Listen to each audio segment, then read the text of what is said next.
that. All right, here we go. Going live. We're live. That was nice and quick, so it probably got some of the end of that conversation. Anywho, we are officially live on Worldwide Stock Car Chat on Zoom, number 202. I'm your host, Greg Gow. The gang's all here with Jeremy and Luff and Mike and Courtney and Jason and John and Don and Jim and David and Grant and Dewan and other people. Donner and Blitzen. Donner and Blitzen. Thank you, Alex.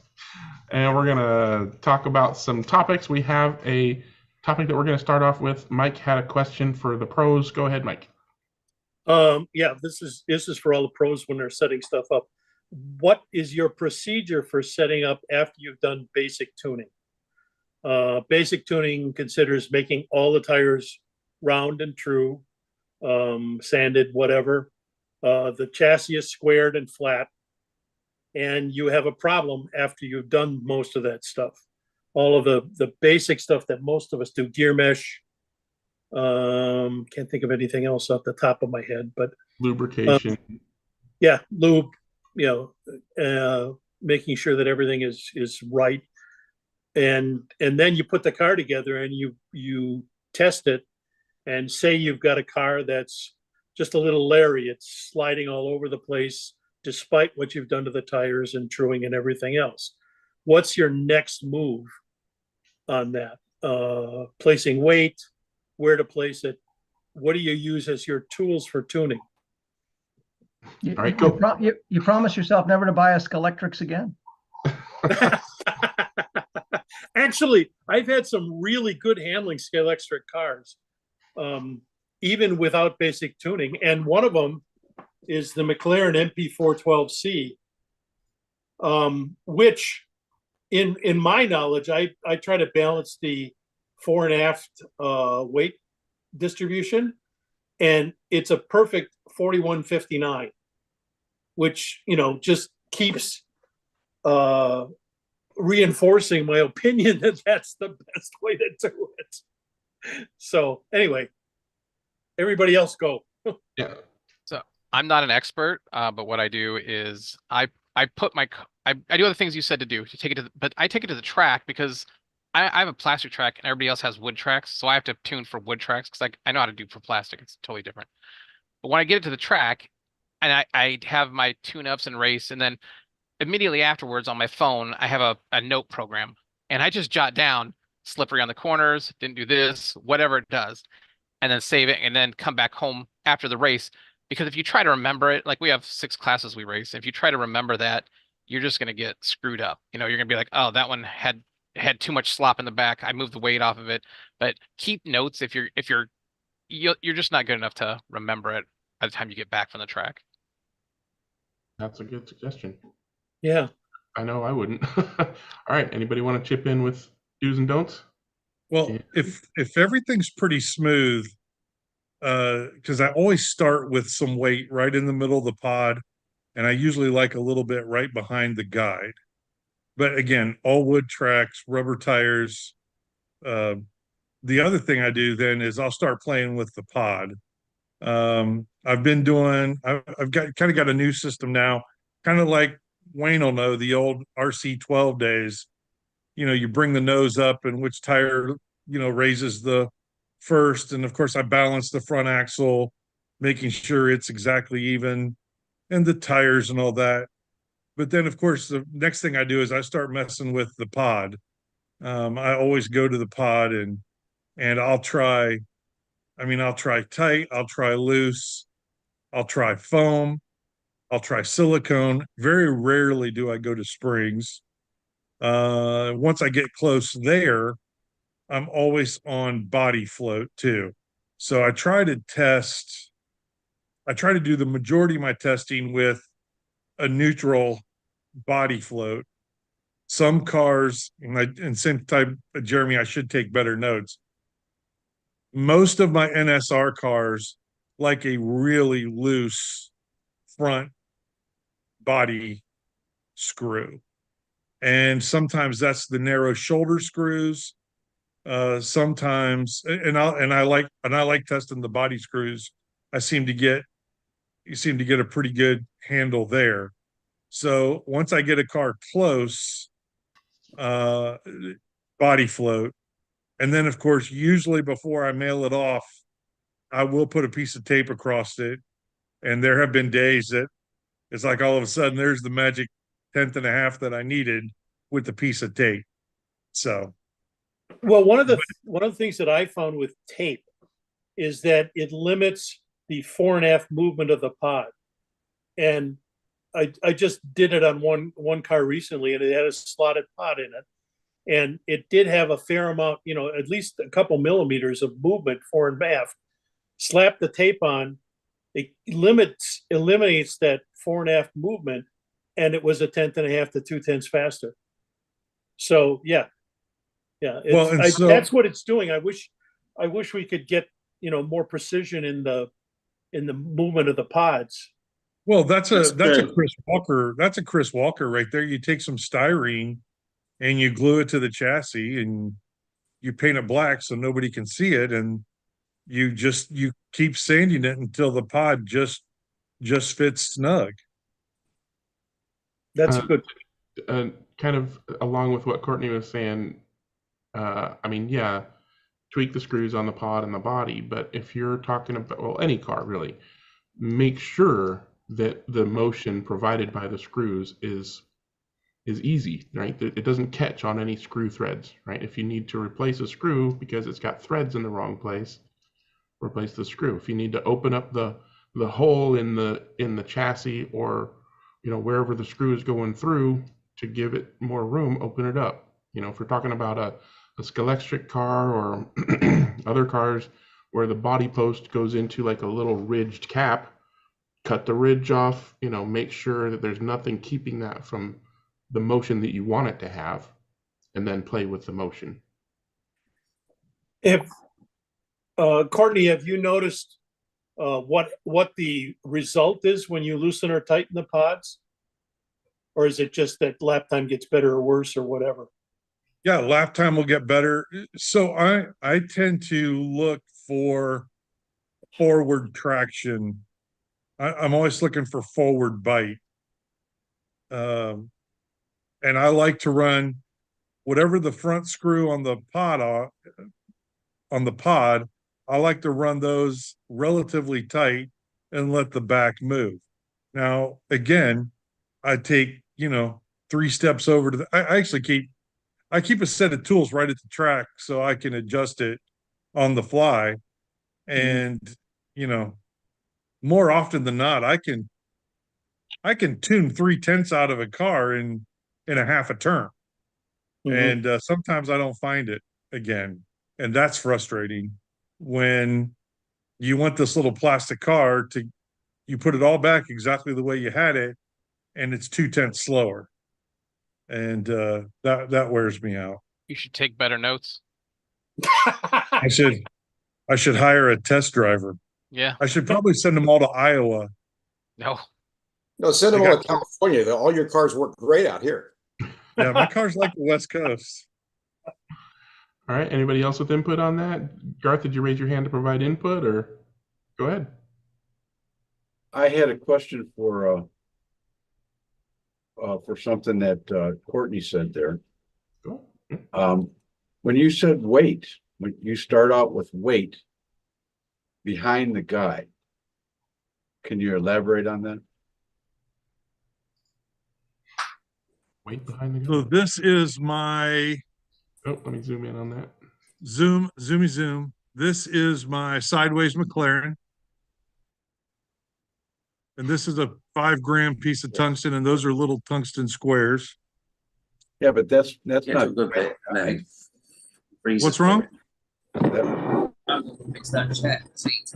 okay. There's a thunder slot with a disc, and then this is lead. And this is an NSR. Okay, so you're saying behind the guide. Behind the guide. And Those are the in 2 the gram pod. discs, right around 2 grams. Yeah, I think they're 2 grams. Yeah.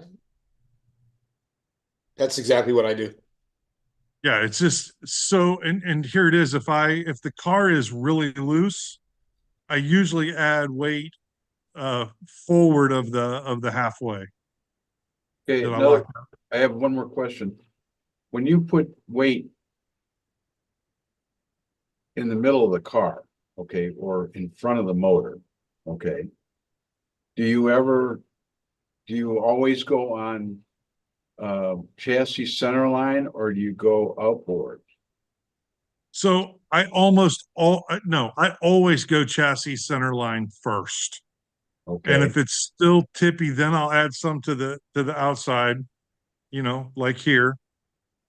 But then like Yona's car, I messed around and it likes a little weight behind the axle. No, I'm not 100% there yet, and I've got none on the front of this. Mhm. So I'm not 100% there yet, but this car's fast on my track. Have you ever done fore and aft percentages? All the time. Okay. What do Every you- car is different. Every car is different.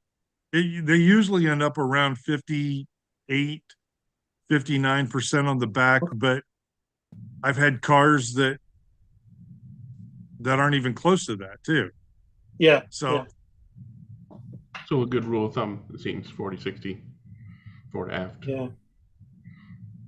Yeah, Yeah, but- and I've had it where if I've got a car that's loose at the back, I add weight to the front first.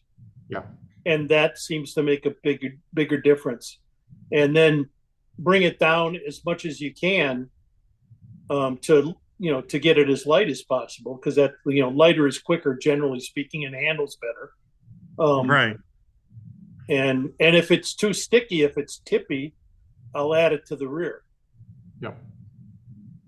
That's pretty much me too. So I don't add weight at all until the car is not doing something right.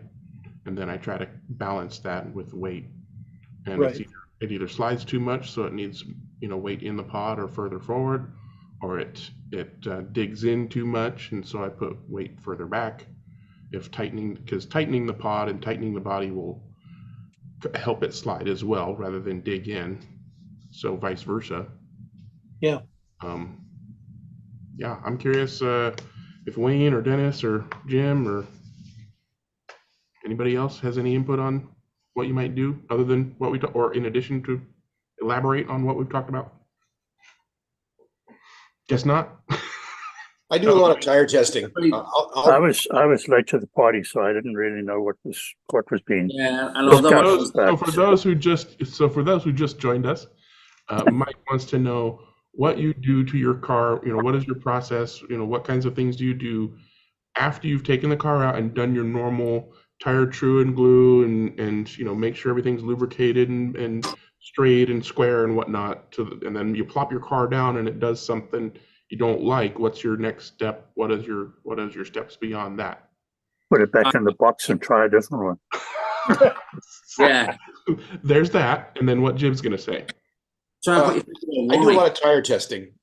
Different tires on different cars. A tire on one car may be not as good on another car. So I'm doing a lot of tire testing, but that's track dependent too. So I may take 10 sets of tires to the track and try 10 different sets on one car. And it's kind of subtle. But one may react better on one car. And, at the commercial tracks, we're running a totally different tire on the high powered cars than the low powered cars. So I still think tires is 80 or 90% of what these cars do. And that to me is critical. Jason, what do you want to say?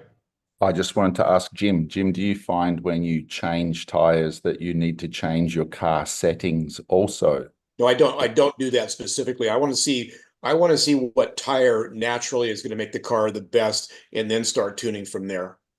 All right, Dennis, did you want to chime in? No, I think Okay, what's I know been Wayne's said got so far something. has been really good. Let's let Wayne take a few minutes. Go ahead. Oh well, if the car's not what you expect, if it's naughty, first of all you've got to ask why. You've got to watch what it did, why it did it, why did it do what it did. Is your gear mesh tight? Has it got too much braking? Is it noisy? What's wrong? Because if you've done everything you believe to be right for a given circuit, you've got the correct type of tire, that you know functions on that, then the car's naughty. You've just got to ask it, what's ailing you? And the other thing is, if your wheels are on aluminium, if you're running aluminium wheels, don't be afraid to swap on a known good pair, particularly if what you're running is naughty and new. Try another pair, because you might just find that your tires are of a different hardness or just having a different characteristic. I've found that. Not a lot. That's kind of what I meant too. I may try 3 different sets of tires that theoretically are identical. Yeah. Well, and then you can sometimes find it on the truer. And then the diameter, Courtney was saying, yeah. Yeah, that's what I see. I mean, the GT3 proxy is a 19 mil minimum, and I try everything for that. But then I'll have a set of tires in the box that are 20 mil. It's really not what I want to run. Now, thanks to Jim's rollout calculator, which is beautiful, by the way, I use it a lot because I can compare. I've used them before, but yours letting me compare back and forth. I love that. I'll put a set of 20 mil tires on a car that really is set up for 19, and all of a sudden it's magic without making any other changes. That's the other thing. One change at a time. Yeah. Do you not change the gear ratio just because you can get back to the original rollout? Sometimes I do. So yes, if it's a big change, then yeah, I'll change the spur or the pinion, depending. Yeah. Well, the motor comes to play too, because we run GT3 cars and we spec the motor like Electric Dreams with the 21.4 NSR motor, which has got humongous amount of torque. And you may go out with that car on one track and think it's loose, and it's really not. You're just overpowering the car. And that you got to do that with driver and or controller and figure out, is it really loose, or I just have to drive it within what it can do. Yeah. Driver makes a big difference. And we've, on those cars, Dennis maybe, those cars are 1331, I believe, geared. Which cars? An NSR angle winder. I think it's 1331, as I recall. But anyway, when you took those cars out of the box, they've got so much torque. They're extremely hard to drive. When we dumbed the motor down, so to speak, to 1231, they became much easier to drive and much faster. So there was nothing wrong with the car. We just had the wrong powertrain combination in that particular car. We just had too much power for the track. Yeah, when you're in a different rev range on the motor, you're in a different torque output from said motor. There's maximum torque at minimum RPM, and sometimes if you're geared quite high, you can get so much torque that you'll spin the wheels up. Whereas if you let the motor rev a bit more, you get further up the graph. We can go down motor tech specs for all day long. Yeah. Let's circle back and summarize for Mike. So it sounds like, in no particular order, make sure things float properly, and then tweak float for pod or body float. Add weight as you deem appropriate for what the car is doing. Try different tires or wheels that you've already prepared that you know work. Like if you've got a car that can use the same wheels that works real well, try those on it and see if that makes a big difference. Tire diameter might make a big difference, so at least measure, and see if what you're trying is way off diameter wise, and maybe try other diameters. And even in the same diameter, you're going to get different handling characteristics with different size wheels. So, you could have a bunch of 20 millimeter wheels, 20 millimeter tires, but if some of them are on 17 millimeter rims, they're going to handle differently to the ones that are on 13 millimeter. And solid rims versus air rims. Oh, that too. Yeah, stuff like that. Yeah, foam inserts, no inserts, or different densities of foam. I know a guy that's trying every density he can find. Who that is? Not me. Right. Does anybody else have anything to add to that short list? All right, let's move on. I think we covered that fairly well. We can always circle back later on if we need to. Before we go to show and tell and our normal stuff, Jason is a new face on the show, and he's willing to talk about Jason's slot car related history. So anything in your past, present, or future that it relates to slot cars, feel free to talk about it. Cool, thanks. Yeah, I'm from Perth, Australia originally.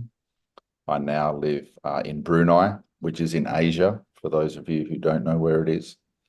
And yeah, slot cars have been in my history since my childhood. My earliest recollection would be 5, 6 years old, late 70s, early 80s, a figure-8 slot car Scalextric set. And then I've had stuff through the years of my childhood.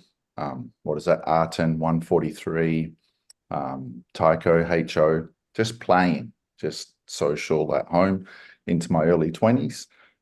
And then it kind of stops for a long time.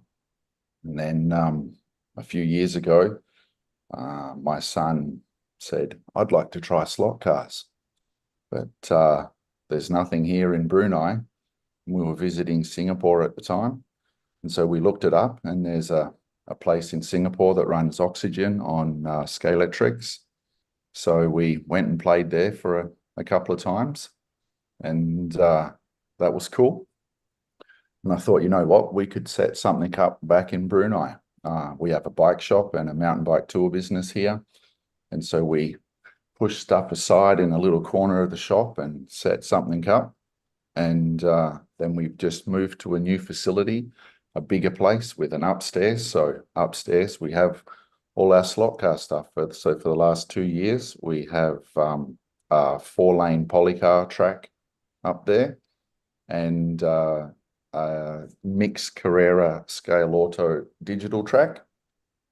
And we have a smaller mobile track that I take around to the malls and different stuff like that for promotion when possible as well. And so then we run racing and, you know, have all the typical stuff we sell NSR, Scale Auto, Polycar, Sideways. We did do Black Arrow before they shut down, and TA71. So we got a little thing going on there, race every week, a small community here. And yeah, that's us. That's awesome. What's the name of the business, or what should people look for when they're you could look on Instagram, Slot Car Kingdom. Okay. What was your strategy to get new people? You said it wasn't really around in that area, so how'd you get new people in? Oh, that's a great question. So, like I said, we run a mountain bike shop or bike shop specializing in mountain bikes and do mountain bike tours. So we have a base through that. And so because we set up in our small little shop in the front, it was unavoidable. So the first people who were buying and being exposed to were the people who are regular mountain bike customers. So in the beginning, it actually went crazy, and which is kind of typical here. And then COVID slowed it all down a bit. So now it's a bit more of a struggle.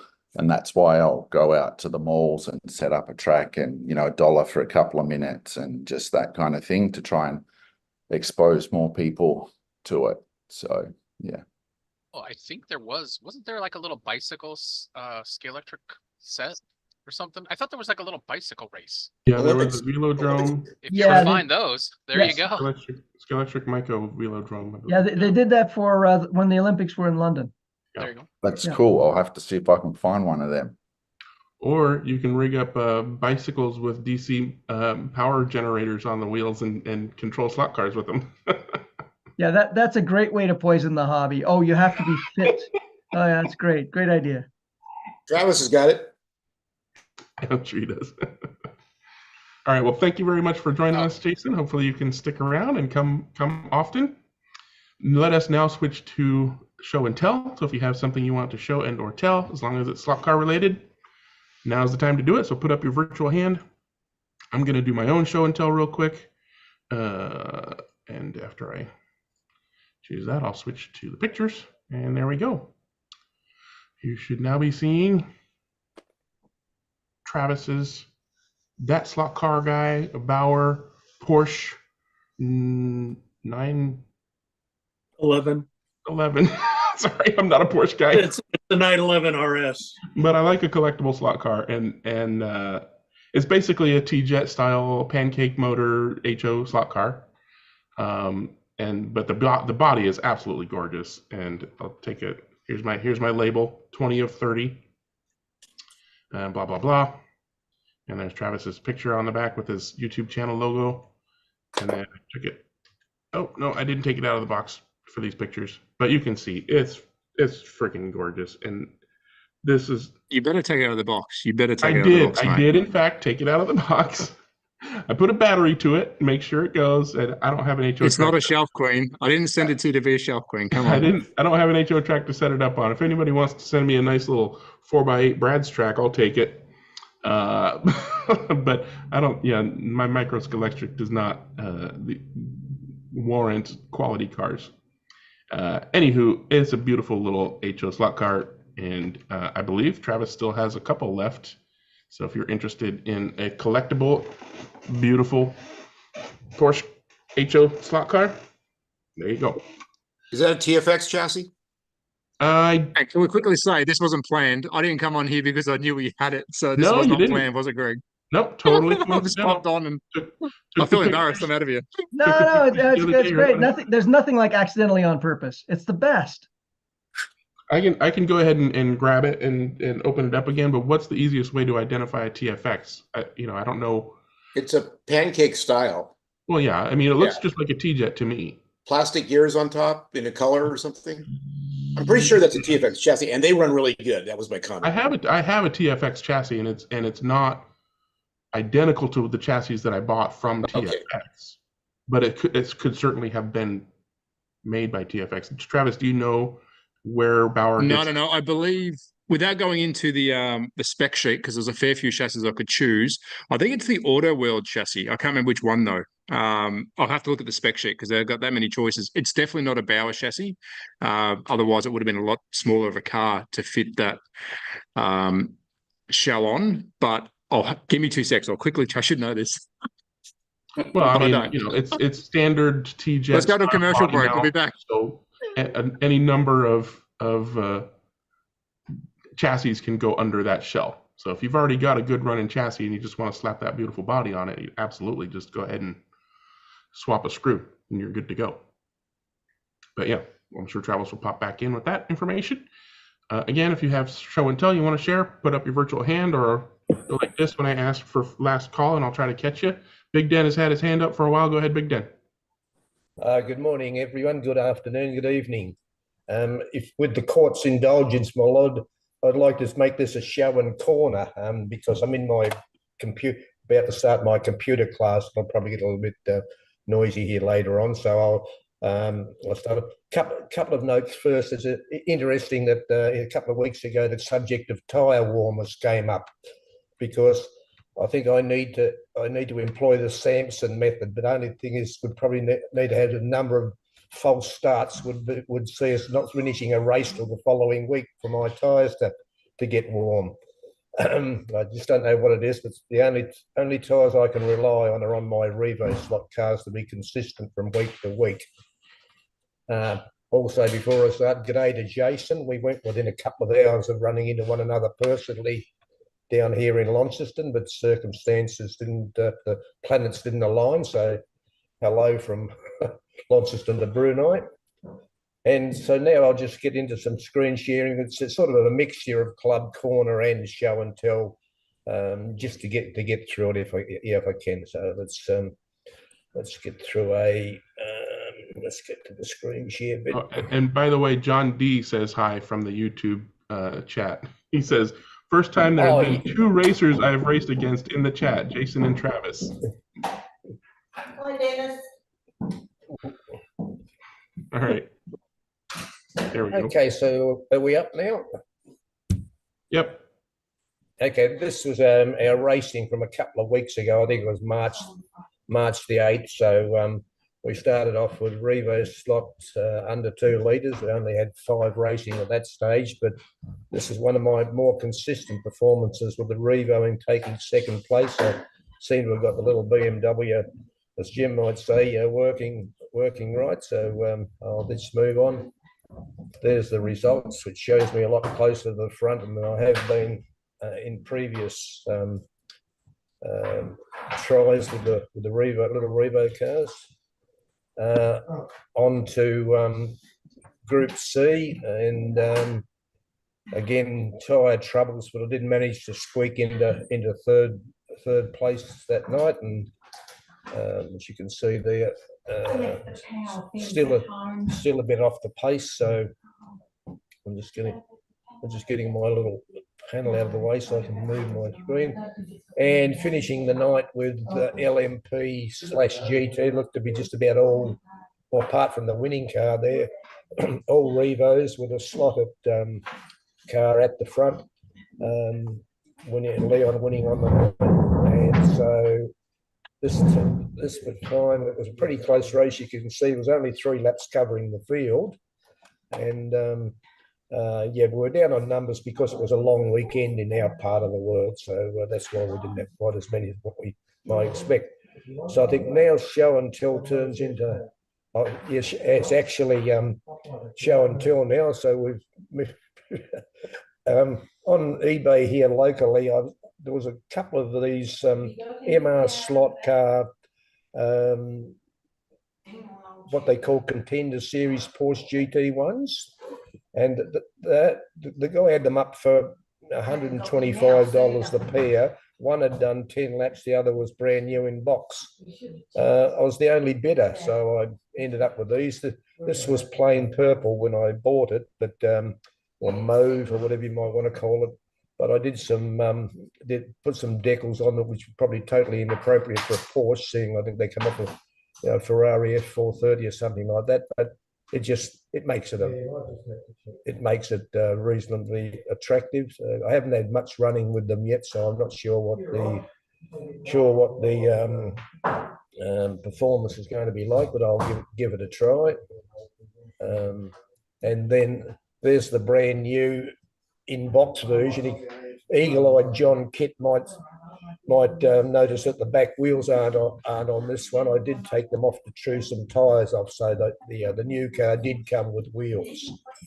So then we move on to last week's racing, and here's just a few shots of the guys that are around the track. We had the chap on the closest controller section, station there, is actually a close neighbour of Phil's and also related to one of the guys in the club. So we had an extra couple of races on the night.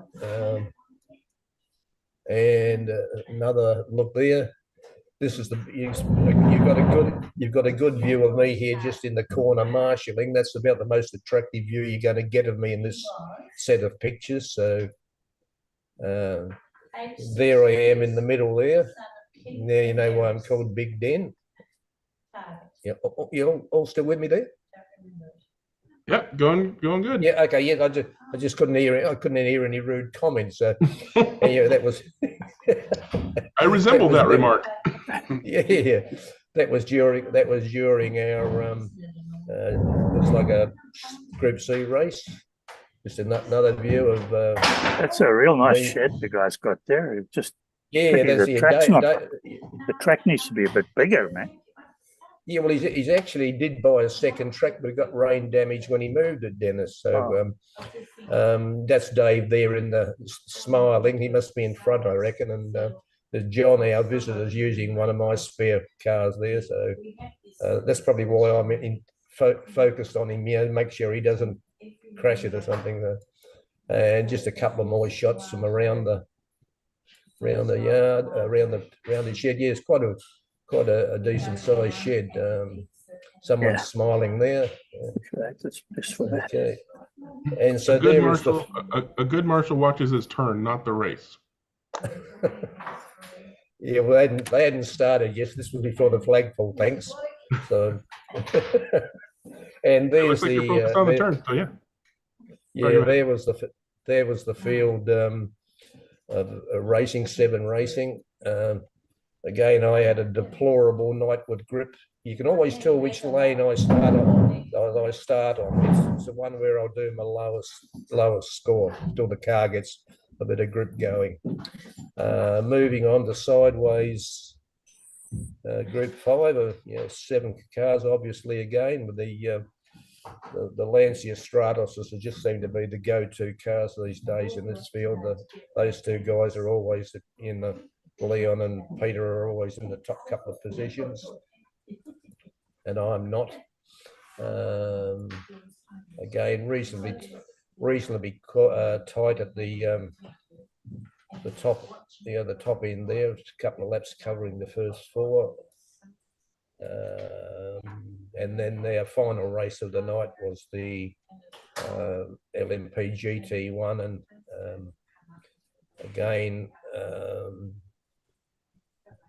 mainly what have we got there? Mainly Revo, 4 Revo GT1s for the look of it, and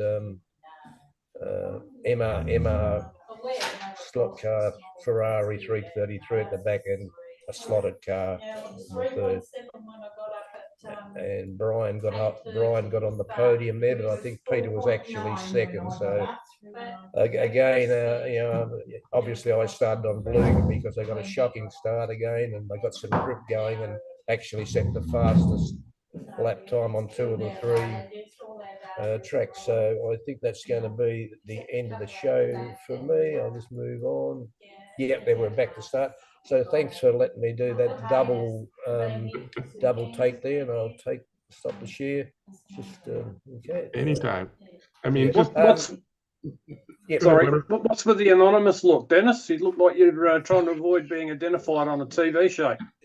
Yeah, I'm a dentist. I can't show you my face. And it's just the lighting here, Lenny. I'm sort of in the room away from the window here in the little computer hub, the community hub where I live, and the lighting doesn't always show. Some people might say that's an advantage. Yeah. I thought you were going on current affair to dob in some politician. And you've never looked better, in my opinion, just so you know. Yeah, and you've never looked hairier. Sorry, just one other thing, Dennis. Is that a Humpy in the background? Is that an FJ? Oh, in my shots, yeah, an FX. Yeah, okay. The Group N. Yeah. Touring car, is it? Yeah. David and his father both race in historic, so. Okay.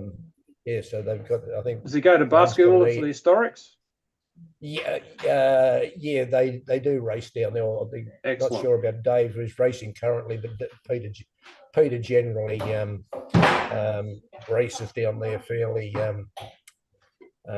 regularly. When the meetings are on. Yeah. Jim recently did a couple of articles on the Area 71 cars. So I just noticed last night that one of our local stockists up in Newcastle called Show Us Your Slots. So I was very careful about the way I phrased that.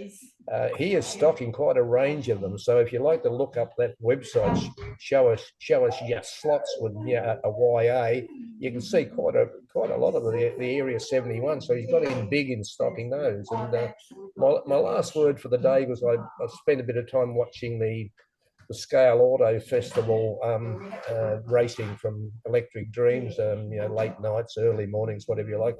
One thing that was quite disturbing to me was the subliminal advertising.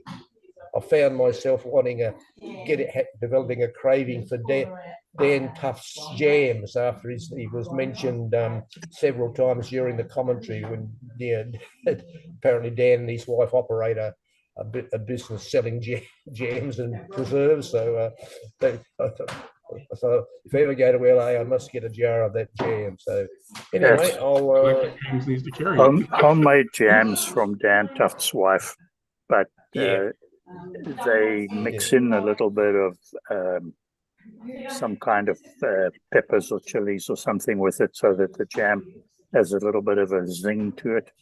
I need some of that. Yeah, it's really good. Yeah, from that, yeah. Yeah, for the masochist in the morning, that's perfect.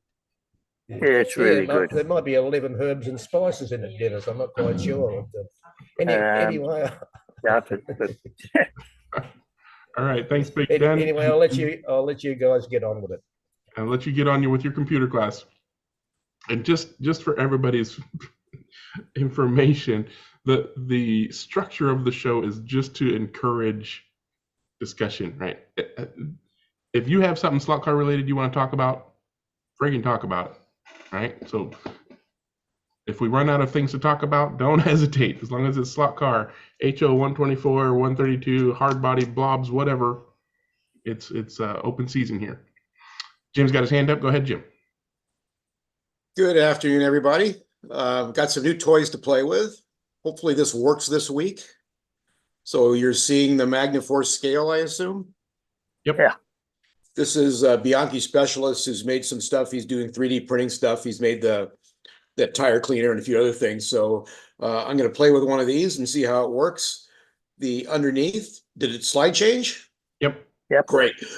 There's the underneath of it. So you can see how it's built. It's basically a scale put together. And I put a car on it, and I have no idea if this is close to what like a magnet Marshall reads. That's a stock 908 with a stock magnet in it, and it's reading 64 grams roughly.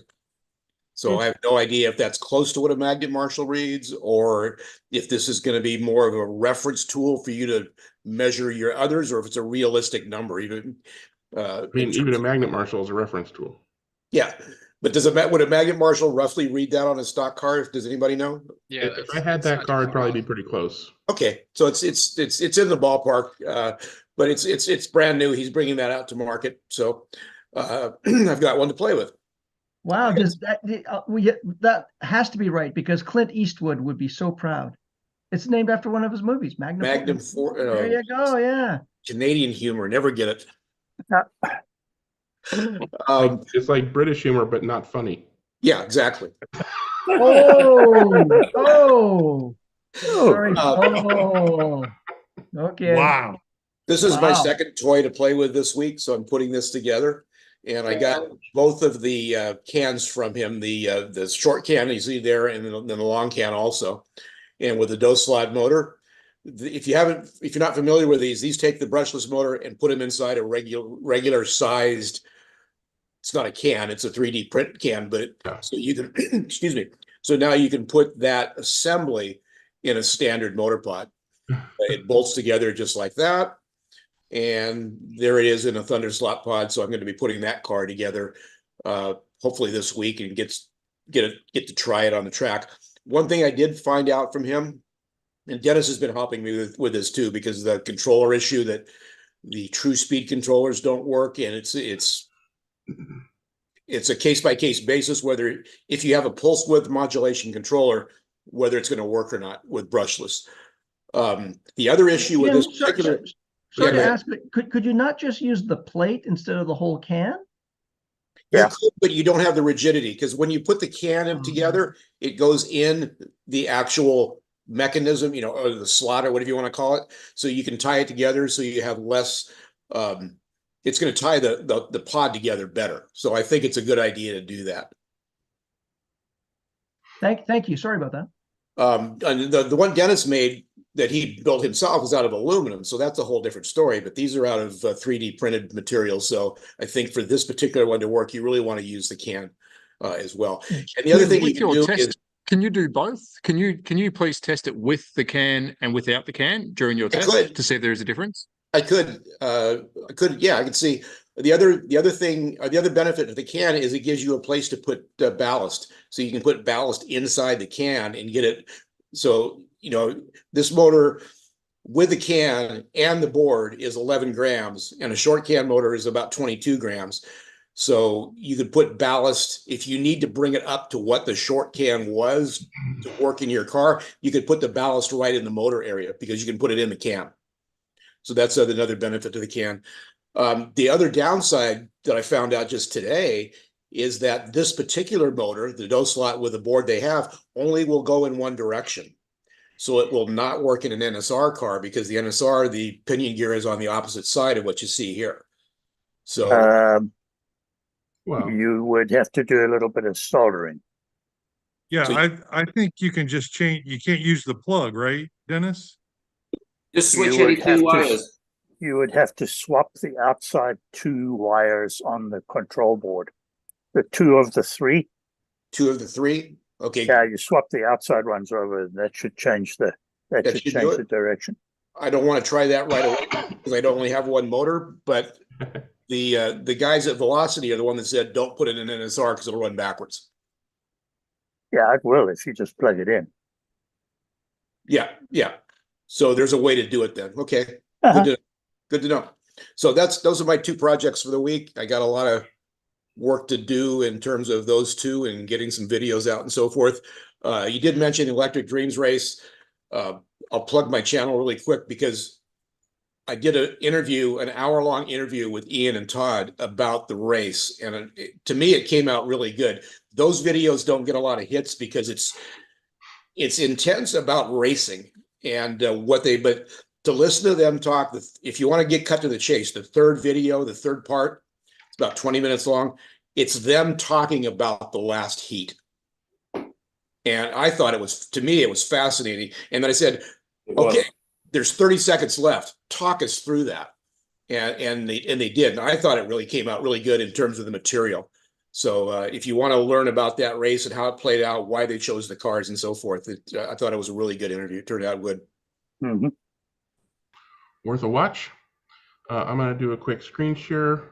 I grabbed the car and that's not what I wanted to share yet. There we go.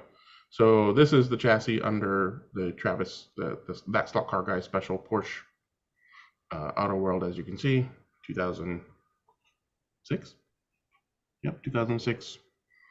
Made in China. Brass pinion, but the other gears are plastic. But since I already have it open, let's go ahead and show this. You mentioned Ed Bianchi's scale thing. His stuff is great. Not saying don't get one of his things, but if you have access to a 3D printer, I have a couple versions of that kind of thing. Get whatever, cheap scale you want to use and print out the parts. And one of them is fixed. The other one's adjustable. They use Scalextric Sport rails. You just cut it out of a piece of spare track, or they can be modified for other rail sizes or just a piece of steel. But that's out there on my printables webpage. Okay, Wayne, you ready?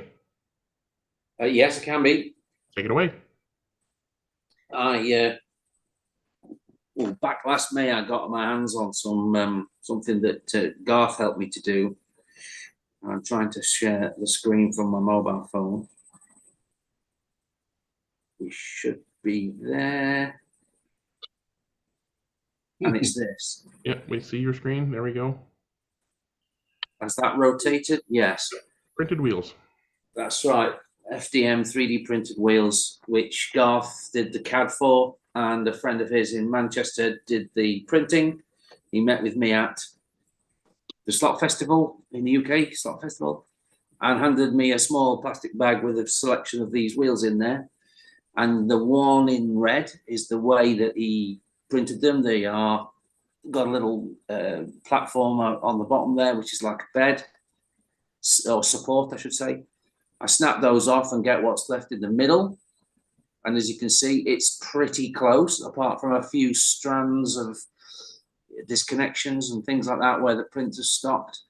And so just to find out exactly what I got, I took one to my miniature lathe today, tidied it up a little bit, checked how round it was. It was pretty close.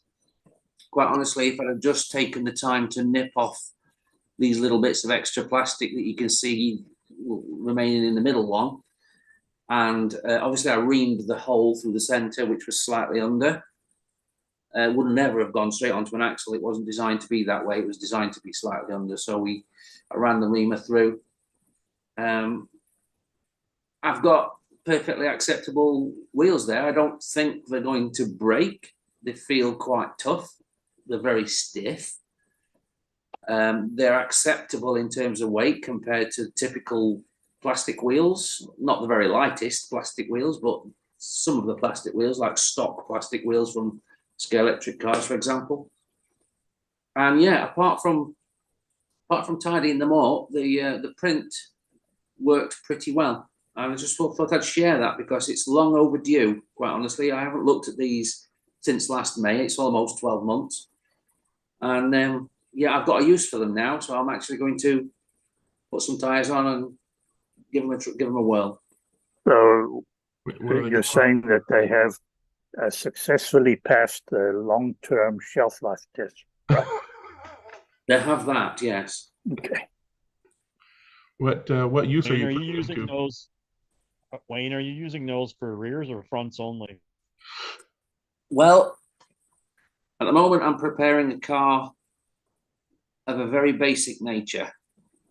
It's a Disca GT4 car. GT4 is intended to be the entry level, the gateway drug to digital slot racing, and it's based on stock production cars pretty much. And I'm preparing a Scalextric AMG Mercedes and a McLaren MP412C. And I just decided initially I want to build some fronts and get some tyres on and get them coated in glue. And I've decided to use, because the wheels on the cars are black, I've decided to use the black ones. I've got 4 and I've only prepared 2 so far. So whether or not I use them on the back, I don't know. We'll see. So I've been, perfectly happy to give them a go. Yeah. I've been, take a model kit, turn it into a slot car. And for the last few that I've been doing that weren't, they're just 18K, 3-to-1 gear ratio. I've been printing and designing my own as well. Oops, gotta get it in front of my face. There's like a 2-piece with a speed line insert. It's a 1-piece wheel. And you muted yourself or turned off your microphone or something. Yeah, I let go of my space bar. Sorry, guys. Anyway, yeah, I find these go on. You make, you put them on the axle, make sure they're nice and round, and then just hit them with a little bit of thin CA glue, and they work. So far, they work pretty well. Are yours resin, the one that you held up? No, it's FDM. It's FDM. I'm not sure. I know because of the size, I'm not sure if I used a 0.2 millimeter or a 0.4 millimeter nozzle. I might have used a 0.2 millimeter because I find, things that small, I prefer to get the highest resolution out of my printer that I can. And I mean, they're that small anyways. It's not like they're going to take 3 hours to print. Yeah. I think to print 4 wheels with a 0.2 is like 20 minutes or something silly like that. And that's just on a basic Ender 3 that's about 3 years old. So far they've been pretty good. I haven't tried any on the rear, but be interested to see how that goes with your car, Wayne, if you do decide to put them on the rear.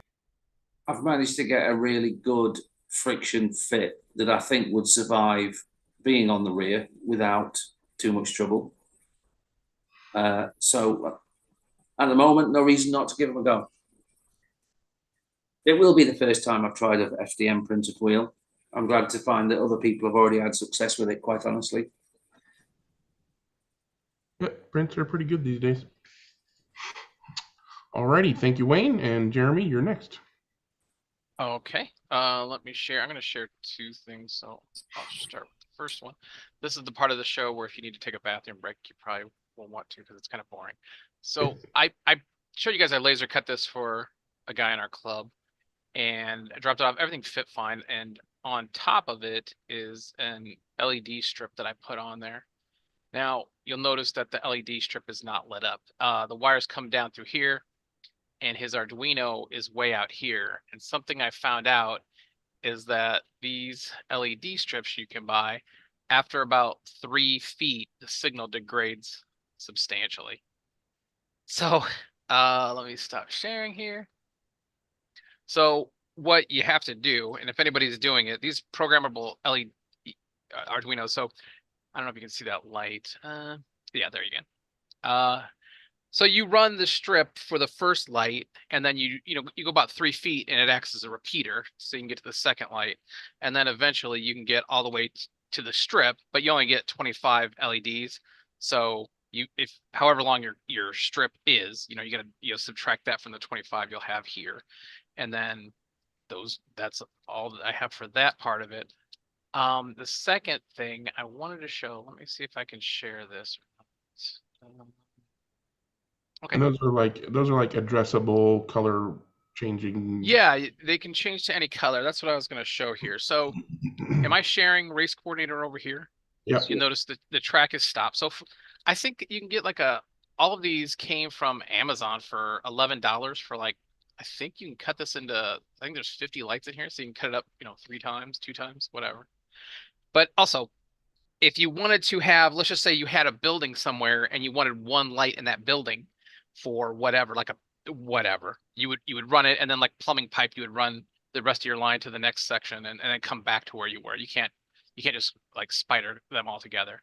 So anyway, here on the light strip, let me see if I can get this to work. Are you guys able to hear her talking to you or not? Or is it just me talking? Okay, well, computer will talk to you, and obviously this is during green flag. I can stop the thing. The other thing I was going to share, but since you can't hear the audio, it's not going to work, is that along with playing with the LED lights on the Arduino and race coordinator, I also found out about the audio ability for Arduino. I know that Duan had messed with it a while back, but I found that you can program each lane for each driver however you want. So like, let's just say you have a 3-second time minimum lap time. So you don't want 2 cars to trigger it. So if somebody goes through it and rides a lane, and by default, you just hear a burn because it's like the default sound. But you can go into the audio settings and set it to say red lane triggered an extra lap or Jeremy triggered an extra lap. I didn't know that it was in here. So I've been messing with that. And now I've got it to where if Jeremy goes through and sets his own personal best record, oh, here's the checkered flag. It blinks back and forth.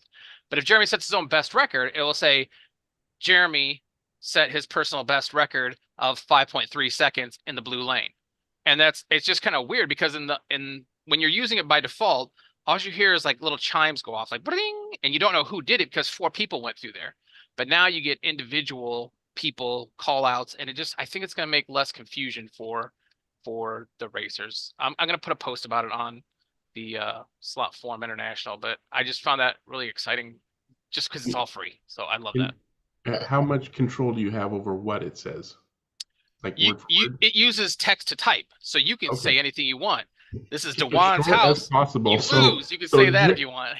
So Jeremy blew best or something like that. Yeah, there's a variable, like it's like an N and then a capital. It's got a whole list of variables. Yeah, Whatever the variable is, you can have it call out the person by name or by their nickname or by the lane number or by the color of the lane. Yeah. So you can pick the variable. So it's just nice. I don't know how race coordinator deals with it, but and hopefully better than the program that we've been using.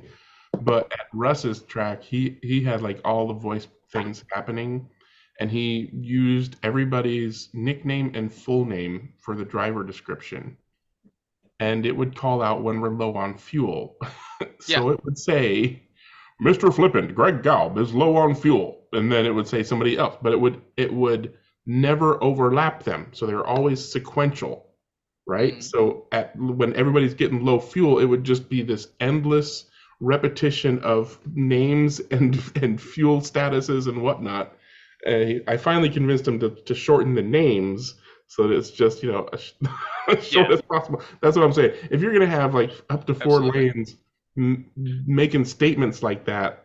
Sure, absolutely. That'd be too much. And then because there's like 20 different audio settings you can pick from, you can just get rid of everything and only have it tell you when somebody goes under the minimum lap time, if that's what's important to your club. If you don't use fuel racing, obviously you don't add that. Yeah. But also in Windows, it can do multiple call outs at the same time. So you'll hear one start to talk, and then the second person does it, and it talks over it, but they're both talking. So it doesn't wait for the next one and then go.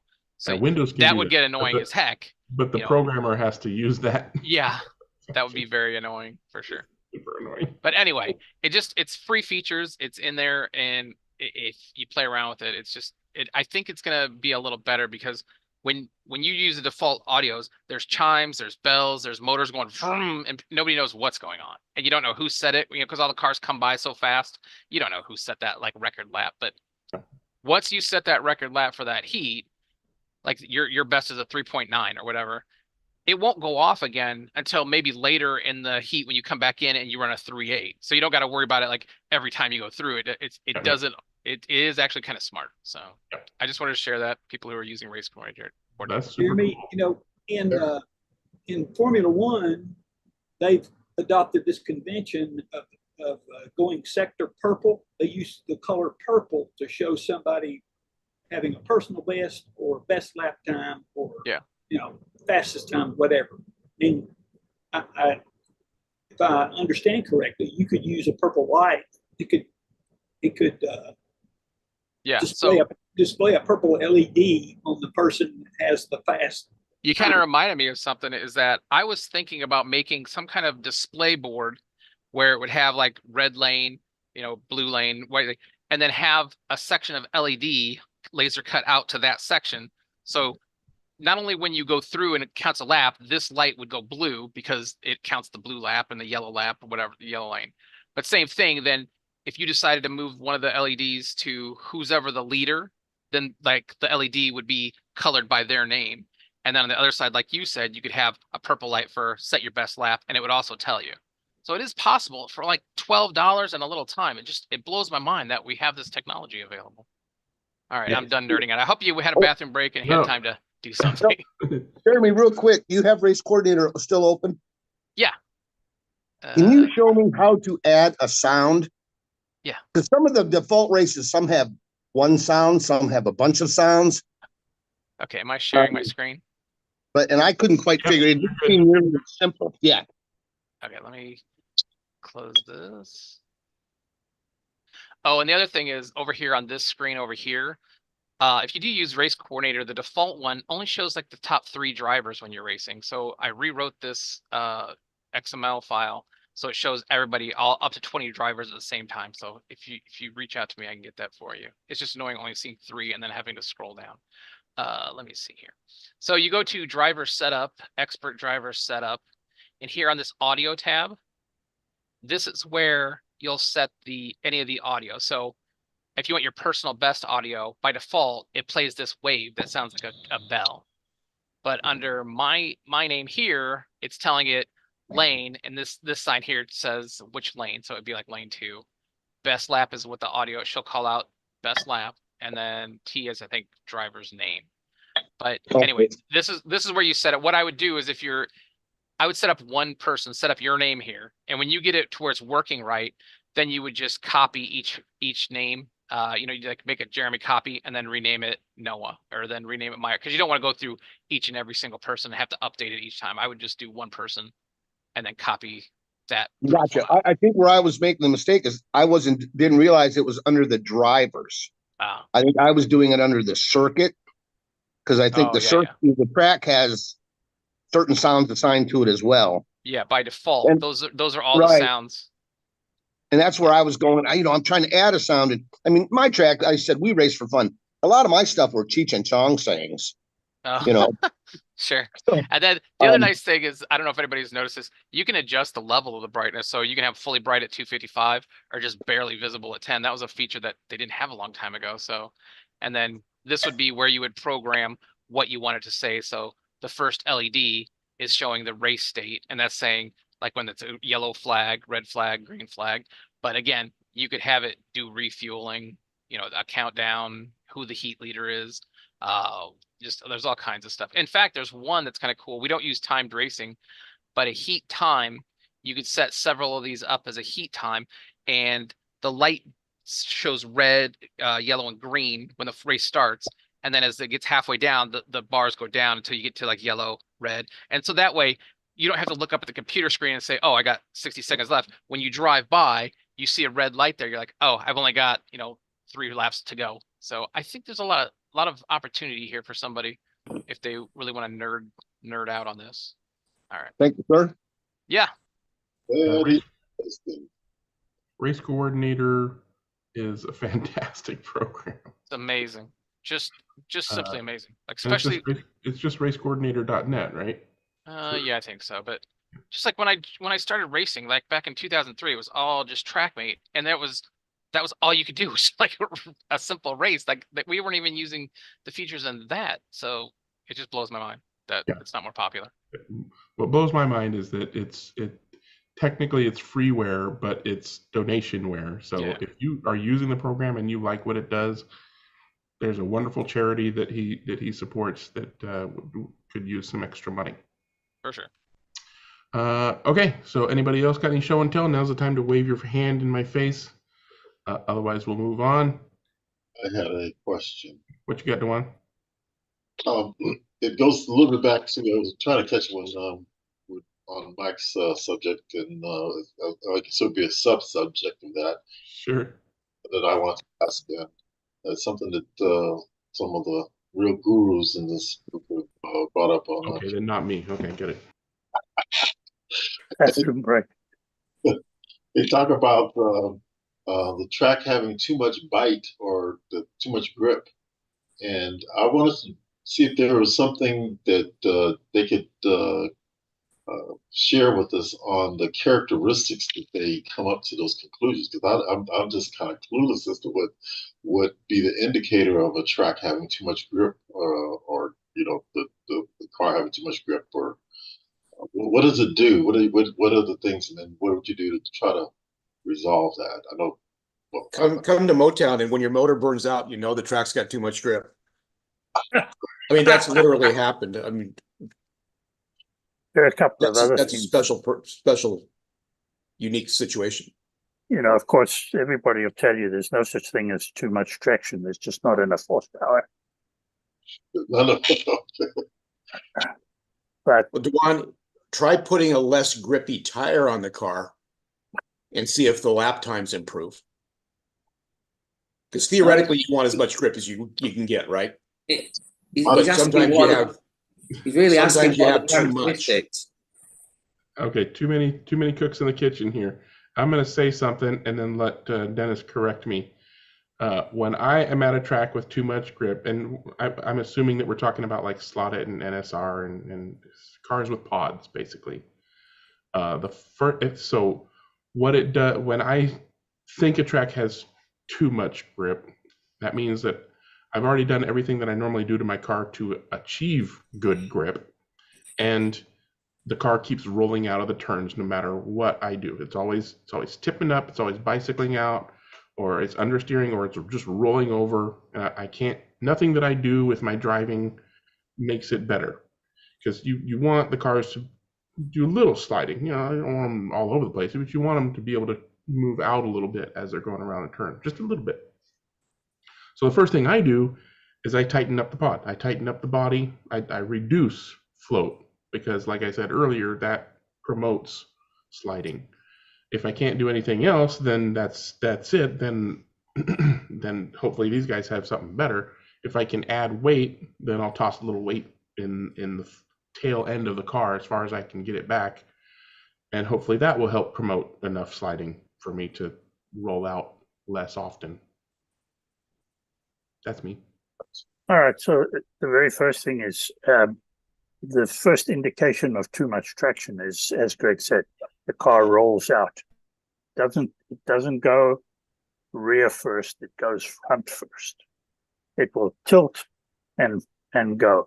It will leave the slot very abruptly. It's not a slide and come out kind of action. You go through the turn, and one time you go through the turn fine, the next time you go a little bit faster, and the car just comes straight out. And it comes out either front first or the whole side first. Then this is, there's too much traction for that car. I mean, it may not, or for that setup, it may not be too much traction for all kinds of other things. So now what are you going to do about it? As Greg said, one of the things you could do is put on, or as Jim said, one of the things you can do is put on a set of tires that have less traction. Try it and see. If you're running Ultra Grips, go to Super Grips. If you're running G25s, go to N22s, or If you're running any of those and you still got way too much, go back to the stock tire like Jim and them do at Modesto for some of their Group C cars where they run the C21s because the track always has a lot of traction compound on it. The tires are the first thing, I guess, and then the next thing is weight. And usually it means putting weight at the back of the car somewhere in order to prompt the slide of the car. Do you ever tweak pod or body float to prompt? Oh yeah, something? you could do that too, of course. Yeah. I'm just thinking if you had a reason not to. No. Okay. No. If you're running a sideways car, use those chassis stiffening screws that stiffen the chassis up. Yeah, in those channels. Yeah. Yeah, or some of the scale autos nowadays too. They have the little top hats that you can put on and screw them in from the bottom, so that it stiffens the chassis. So that's a lot of work, and I haven't really tried that a lot yet, so I don't really know how well they work. I would still have to do a bit of work on that to see whether I can do that quickly. There are a lot of other things you can do quite quickly that straight away will help you out. Are you talking about a specific place, Juan, or just in general? I hear the term and I was clueless as to how you gauge that. That's all. So now I understand. And Well, at Electric Dreams, we've been going to harder, not quite the right word for it, but harder and harder tires because they roll the corner better. We still have enough forward bite, but they roll through the corners better and we pick up corner speed. If you watch Ian and Todd's car, where they're killing everybody is corner speed. Has virtually nothing to do with straightaway speed. Yep. That's racing, corner speed. Yep. Yeah. That's racing. It's not how fast you go down the straightaway sometimes, it's how quick you get up to max speed. Yeah. How much you can carry into the turn and how soon you can pull it out of the turn. Great. All right. Yeah, the faster you come out of the turn. Oh, too many people. Wayne, you go first this time. Those rollovers are a function of the track width and the height of the center of gravity, aren't they? And the amount of grip you've got. Yeah. So you can do things that don't necessarily need much in the way of a setup change if you can lower your center of gravity. I mean, if you're talking from one event and you're going back to the same place with the same kind of car, well, the next time around you can take out your plastic interior and fit a Lexan one. That will change significantly the likelihood of rollovers. Simple things, anything that lowers the CG, you can actually add weight anywhere almost in the chassis and it will lower the CG. And you could even push the track width even wider, depending on your regulation set.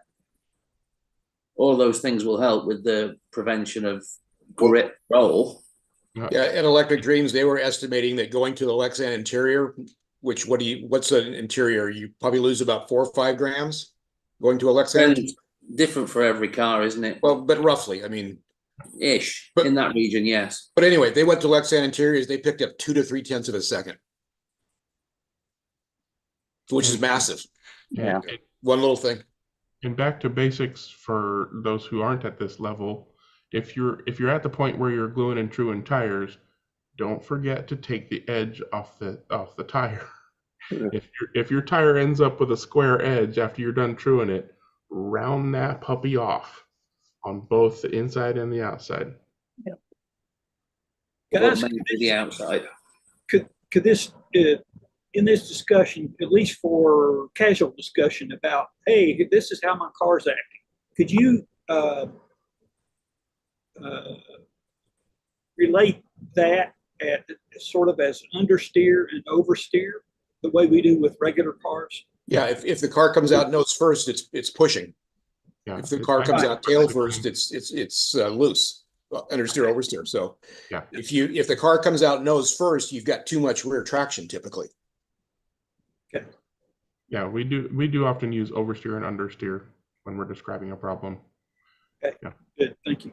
I say bicycling when I talk about why it's oversteering, because basically what's happening is the car is tipping up, so it's actually only on two wheels. The guide comes out of the slot and just goes straight into the barrier at that point. Yeah. And John, understeer is you see the crash, oversteer you don't. There you go.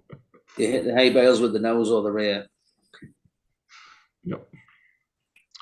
All right, I think we're ready. I was reading the book about John Morton's thing. It's called something about the carrot, something about a carrot. Stainless steel carrot. That's it. Yeah. And they made a reference in there to bicycle also. Somebody was bicycle. And that's what they're talking about. Anyway.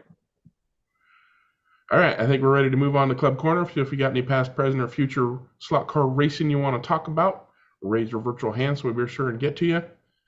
Dewan, is your hand up from that question or from Club, or do you want to do Club Corner stuff?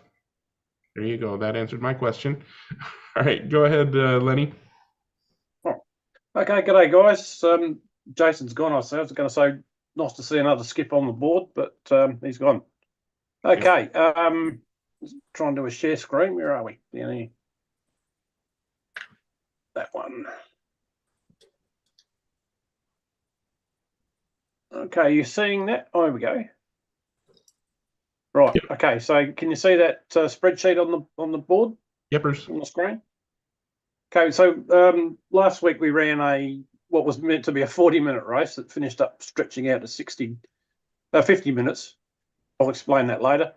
But we ran it as a mystery doubles teams event, so they don't actually know who their teammate is going to be until a couple of minutes before the race.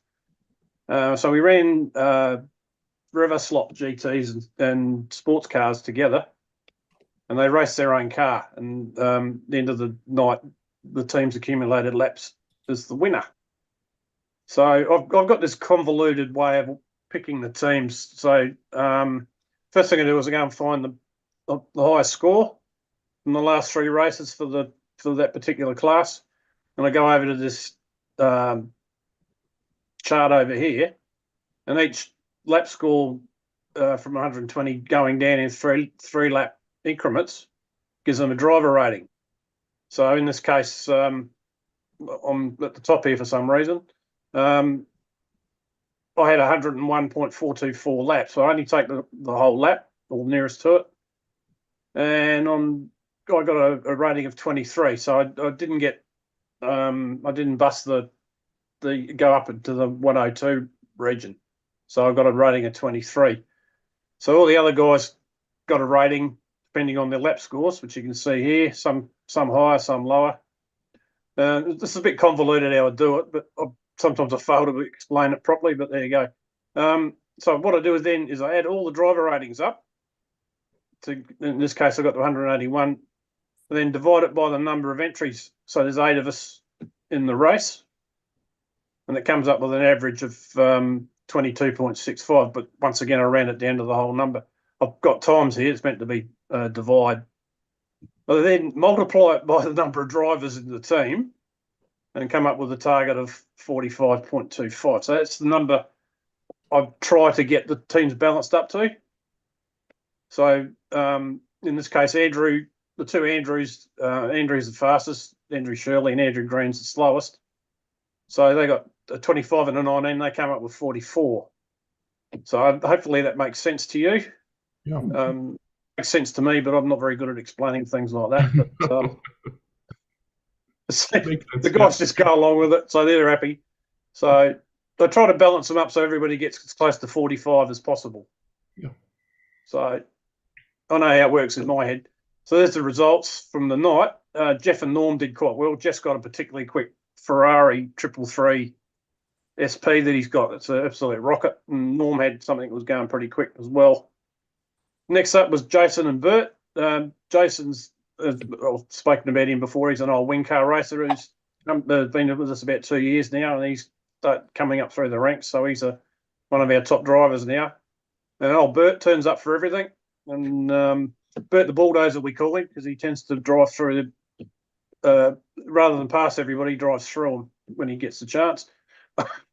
But yeah, so they finished second on 413, and then myself and Ian, we finished third, 409.629. And then poor old Andrew and Andrew, they finished last. Andrew surely had some problems with his car, so that knocked them out of the contention. So I think he swapped over to swapped cars a couple of times, and none of them were any good. So that was the end of that. And then later on in the night, we had our first Revo Slot Group 2 race. We only ran an 8-minute one. We just wanted to do it as a trial run, and we were sort of running out of time, so we ran a short race, 2-minute heats. And Andrew asserted himself again with Jason in second and Jeff in third. I finished fourth. I was using basically an out-of-the-box cadet. So it was all I'd done was treat the tyres and put a bit of oil on the gears, and that was it. Norm finished fifth, and Andrew finished sixth. So a couple of the guys had gone home by that stage. They decided they had enough. Just going back to the other race, I worked out I needed to run 16 heats. So I put into the race coordinator 16, but 16 times through on the rotation. But that works out to 64 heats. But it took us a little while to work out what was going on. And we finished up running, instead of running a 40-minute race, we ran it to 50, but it would have run to about 2 hours. We decided that was a bit too long, so we gave it up at 50 minutes. So we ran through 20 times. And there's the podium. So Andrew's got a Opel Kadett with the co-driver in it, the rally car version.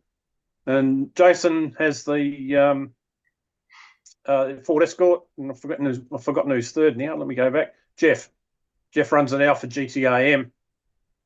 I was fourth with my Kadett, and then I keep forgetting. I'm getting silly. Norm with his Alpha, and then Andrew G with his Alpha. So everybody seems to like this class. So we're going to be introducing it next season when we start again in May. We'll be starting in May. So that's it for me. Are those yellow tires, or is that a flare on the wheel? That's the flares on the car. No, okay. Don't bring up coloured tires. I thought he was racing yellow tires for a second. Okay. I wanted to know. No, it's just the flares. Yeah. No, we run black tires on our track. There's no other colours allowed. Yeah, there's a bit of a story behind that, but I don't need to air it here. So I'll let that one go through to the keeper. Do you do that team up fairly regularly where you put the... once or twice a year. Once or twice a year? Yeah. I try to run some... Sorry? I know you do a lot of handicapping type of things and you know, leveling the playing field and all that stuff. With the team races or any of your other things that you do you find that they encourage a mentorship kind of attitude between the better drivers and the newer drivers, or? Yeah.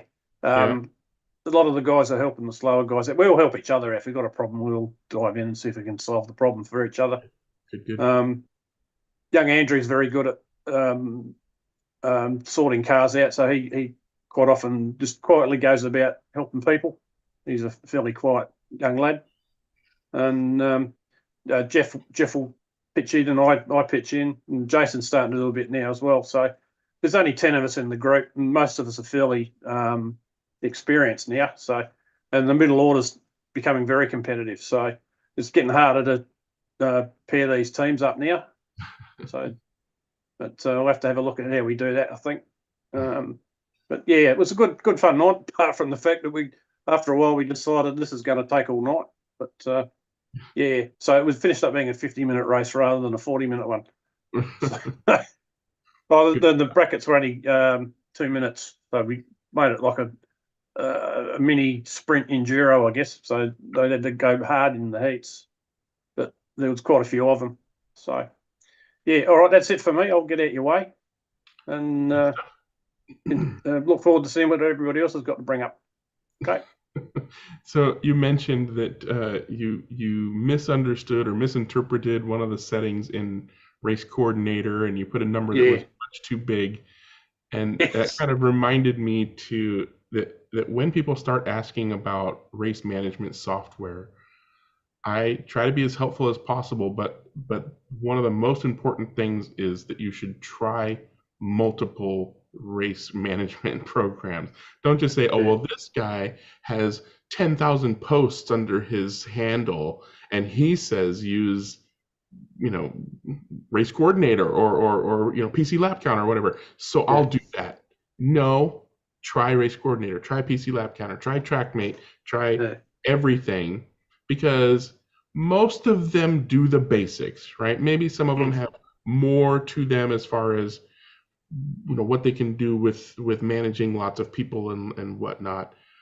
But most of them do the basics. So pretty much all of them you can run a race, you get times, you get laps, you put names, and you're good.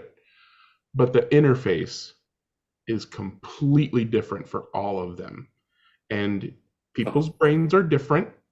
And you might click with race coordinator, but I never clicked with race coordinator. I tried that thing multiple times and I could just not get my head around it. But I look at PC lap counter, I'm like, okay, I understand how to do this, and I could do the basics, but then all the stuff that just really opens the doors to tons of customization, like Jeremy was doing the race coordinator, I couldn't do any of that either. So it's try different things. If it works with your hardware, try it and use the one that you find most intuitive and easiest and does the things you want. Yeah, it's just an old man problem, I think. I mean, I had the number too, 16 in my head, and I've typed in 16. Wanted 16. That's 16 part of it, heats. and that's okay too. Yeah, I fixed it now. Of course. All right. It was a good laugh, though. Yeah. Thanks for your report, and it looks like we got more hands up. I think I saw Dewan's earlier. Go ahead, Dewan. Okay. We actually did have a club race this weekend. It was our team race for Firehouse Lock Car Club, and it was the breaking out of the new or the reincarnated track over at Eddie Shore's place. And I think I have it here. Yeah. So this is he had the complete track resurfaced, and it's an amazing improvement over what it was before. And it was a team race, and the team race is really unique in at least in the case of our club, because we have 9 specific categories of cars that we race. But the team races are always unique and different, and they bring in something out of the blue that's not part of our normal mix of cars. And so we're really straight-laced box stock racing club. But this allowed us to use the NSR Moslers for our team race, and the ones that were tuned for the Electric Dreams race. So we were getting some of the fastest cars and everything like that. So, and they also, for the team races, they break it down to, in this case, we have 4 lanes, so it's 4 teams. Many people participate in those 4 teams to determine, how many people on the team, rather. And so we had 3 member teams, and they also have a analysis of the status of each of the drivers or the members of the club that come out to participate, and so they make the teams very fair based on the statistics. I'm getting a message saying that my internet is unstable. Hope it's not. Anyway, this is a video, but I'm not going to show the video. But this is just showing you the track, and this was the results. I think you can still see it. Did it switch over to results? Yep. So we only have 4 teams, so it was very easy to make a podium this time around. We finished second in our team. Hey, it counts. That means you didn't pull them down. So as a podium finish for anyway, so this is my team with Tom Giese and Baba Hooley. And Tom was a phenomenal driver, and I don't know why he doesn't get out into some of the bigger races or the Lucky Dream races and things like that. But, he's tip top in our class, in our club, rather.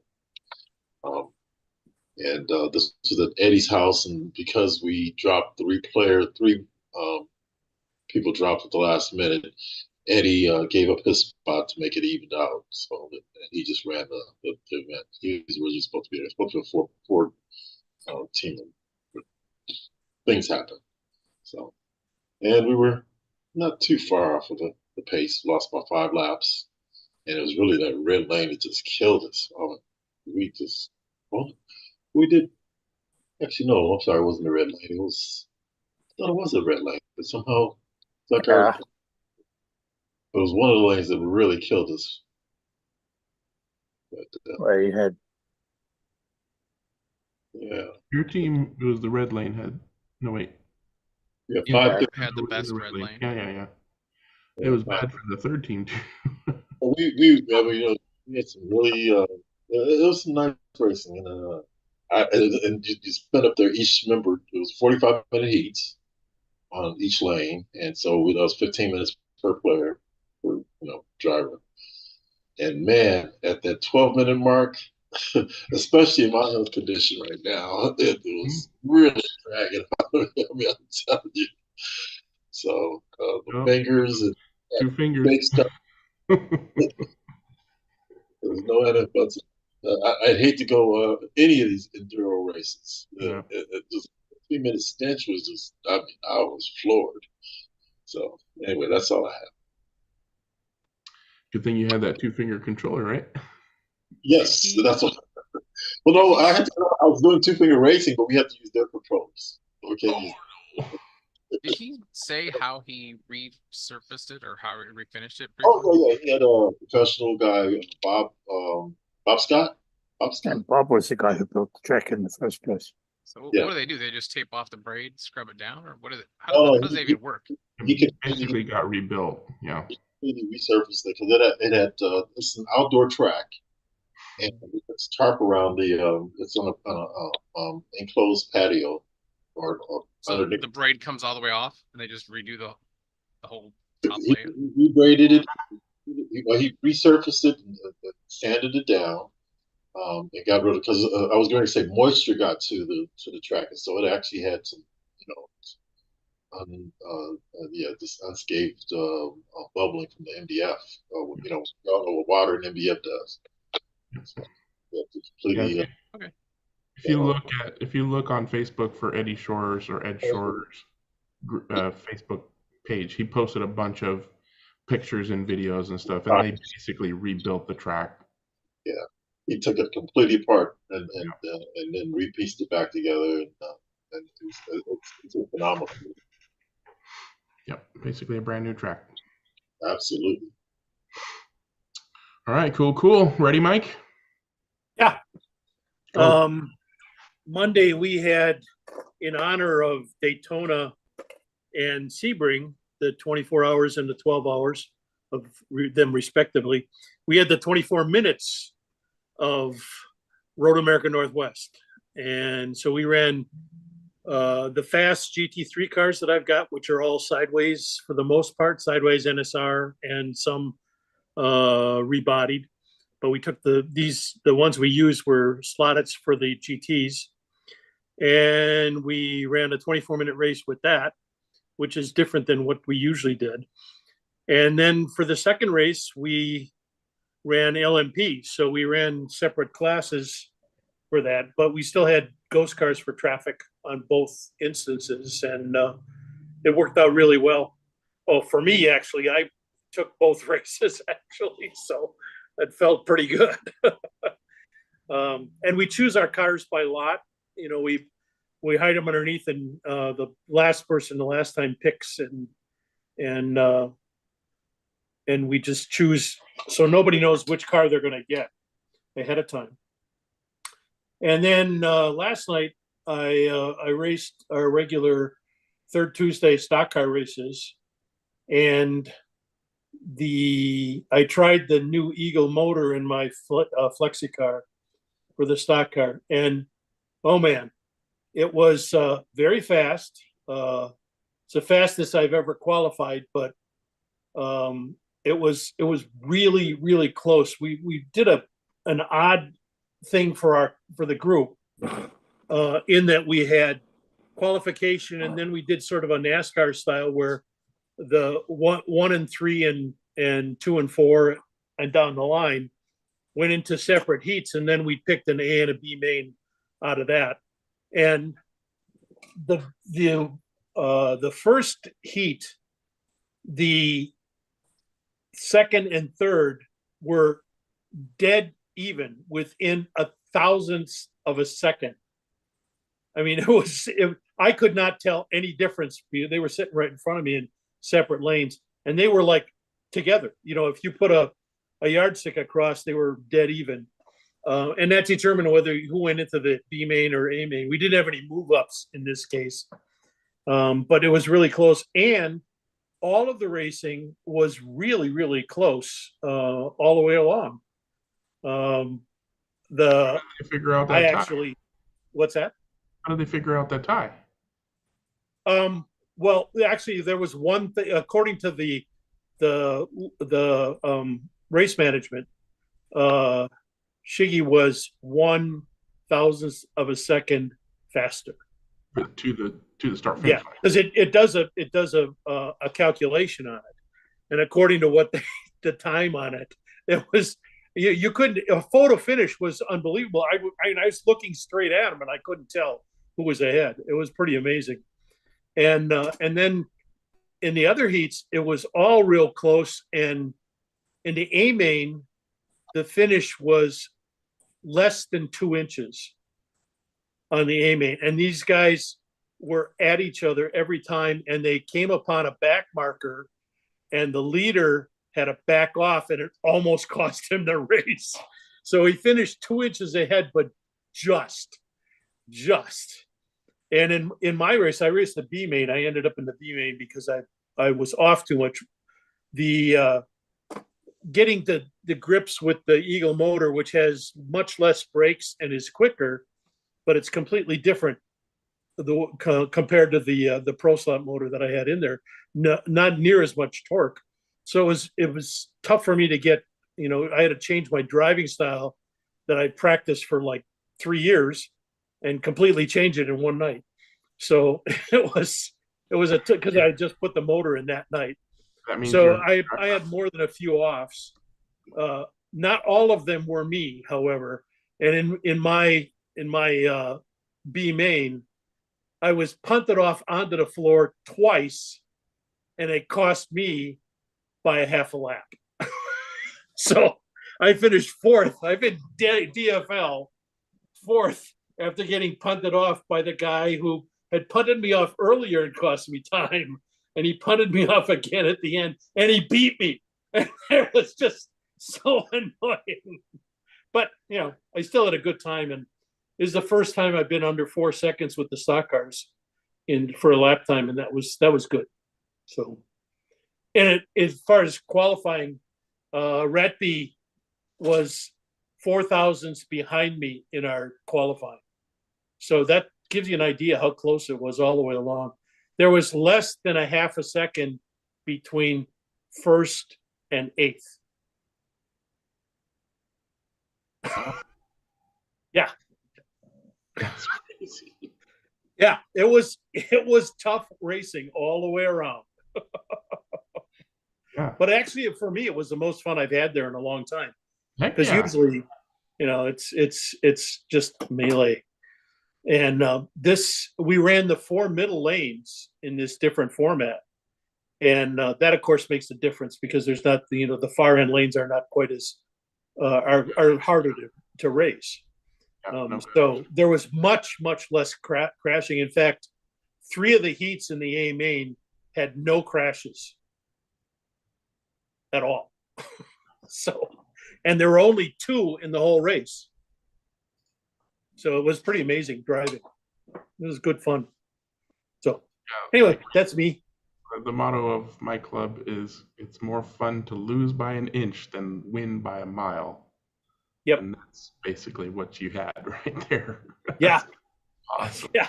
Anytime you see, 2 or more, but even just 2 cars that are just fighting it out for multiple. Oh yeah. And this was in the A main, it was the whole race.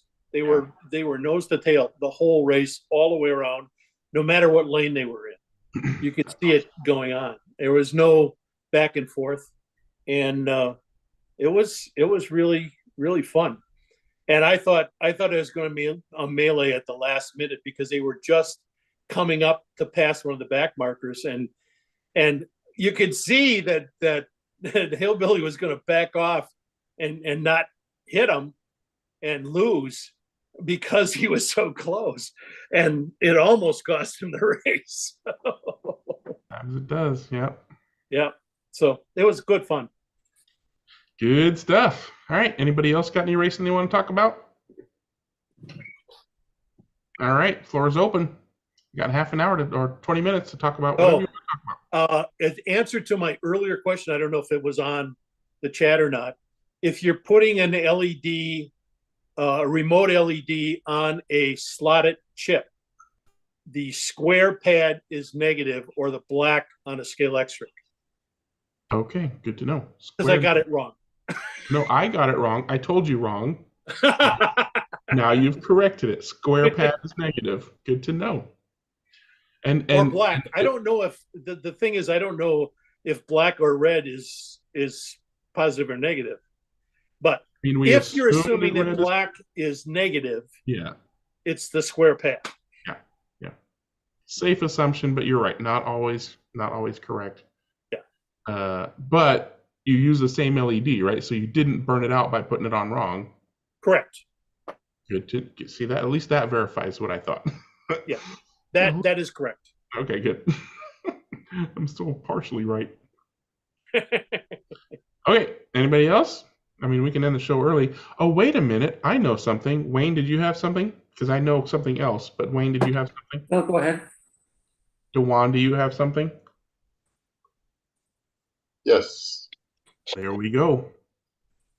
I wanted to announce that our World Slot Car Chat Proxy Committee has agreed to go ahead and release the nomination forms for tracks that want to host and participate in our proxy. So they just need to reach out to us, and this is the form that they'll be filling out. And you can kind of see some of the criteria that we are looking for. We have not solidified things, but I can tell you the direction that we're going in. That we're going to have races in 4 different regions, and those are the things that you see at the top: the United States, Canada, Australia, and Europe. And we're going to ideally select 4 hosts in each one of those 4 regional areas. And we're going to have our committee go through the applications for those that want to host, to review them and come up with these are some criteria that we're going to have internally to figure out the 4 for each one of those 4 regions, 4 hosts for each of the 4 regions, for a total of 16 potential hosts. I'm going to go ahead and, because my email address is already out there to Timbuktu at this point. So if you want to nominate your track or your best mate's track and he's amenable to that, send me an email to ggaub@ggaub.com. That's ggaub@ggaub.com. And I will reply with the form. And then you fill it out and you send it back to me, and I'll make sure that the committee has access to all the filled out nomination forms. One more time, and I'll try to put this in the description of the video later, but that's ggaub@ggaub.com, and put an intelligence subject like slot car track proxy, that'll be enough. And I'll send you the form. We're still working on the specifics of everything else, but we want to get tracks nominated, right, DeJuan? Yes, we can have ideally, if we can identify the tracks we're going to use, then people might be more enthusiastic about the typical tracks and submit entries in. So we want to kind of get that solidified. Yeah, and I think ideally we want to have a variety of tracks. So if possible, a couple of plastic tracks and a couple of wood tracks in each region. So if you have plastic, don't hold back a nomination if you don't think that you're worthy, because you are. You put the nomination in, and we'll decide. Chances are you'll be one of the tracks that gets raced on. Since this is the Worldwide Slot Car Chat proxy, the only requirement is that you have at some point in the past, or to right here now today, participated in the Zoom chat. That's it. So if you came on once and you've been watching since then and you want to participate, you've got a track or whatever, you've got a cart, that's fine. We'll know. Go ahead and send me an email, but that's the only requirement. And we're still working out the nitty gritty, but it's still going to be like we were talking about, an open wheeler, 3D printed, spec variety of things, and then a variety of tracks. There you go. I'll let you talk about that. Well, just highlighting the fact that we want you to describe the unique features of your track and why you feel that you should have your track chosen to be one of the 24 Worldwide Slot Car Chat proxy races. With an emphasis on uniqueness. Variety is the spice of life. Hey, Dewan, could you add on there to send a picture of the track in along with the completed form? I like that. Makes sense. Absolutely. Overall picture. People who send a picture of the overall track will definitely get priority in the decision-making process. Yeah. Or a link to wherever you've posted pictures. If you've got a Facebook or a forum post or whatever, link to that is fine, but we want to be able to see the track. For sure. Yep, good one. Thank you, Jim. Greg, can you put your email address in the chat? Sure, I'll go ahead and put it here. That'll help me remember to put it in the description later. And I'll put it in the YouTube chat. Thanks, Mark. No worries. ggAUB@ggAUB.com.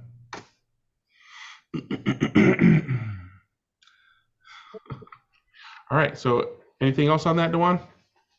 No, just more to be coming. Just know that we're moving forward, and we'll slowly define, or we'll eventually define the rest. Yeah.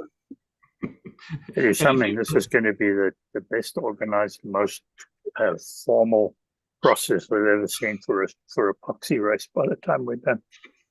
I was just going to say, any other words of information or wisdom or whatever? Humor is also acceptable from the committee that I've been talking about. We've had plenty of that. Yeah. I don't know. Any club that'll have me as a member isn't worth joining. Come on. Specifically. Okay, we got 10 minutes. What you got, people? What you got?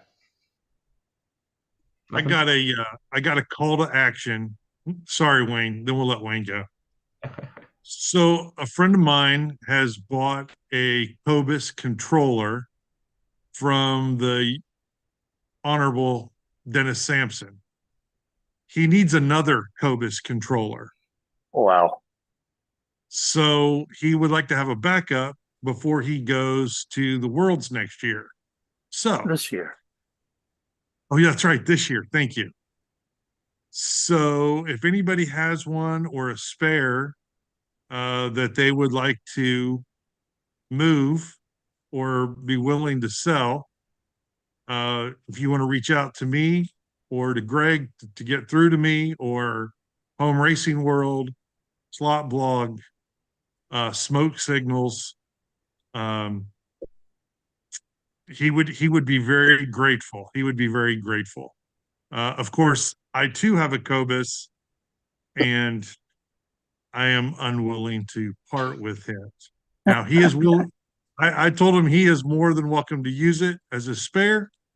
So Anyhow, I'm just putting that call to action out there to the worldwide slot car. Yeah, for those of you who don't know what a Cobus controller is, they're made in Latvia, and they are well, the tracks in the tracks on the circuit board are gold plated, but from the price, you would expect that everything was gold plated.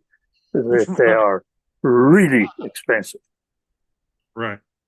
Yeah, but now there is no finder's fee. They're just know I have 2 kidneys, and if you need one, you should be first. Apparently, those Latvians really know a lot about slot car racing. Yeah, they do. The whole of Eastern Europe seems to really enjoy slot car racing, and most of them have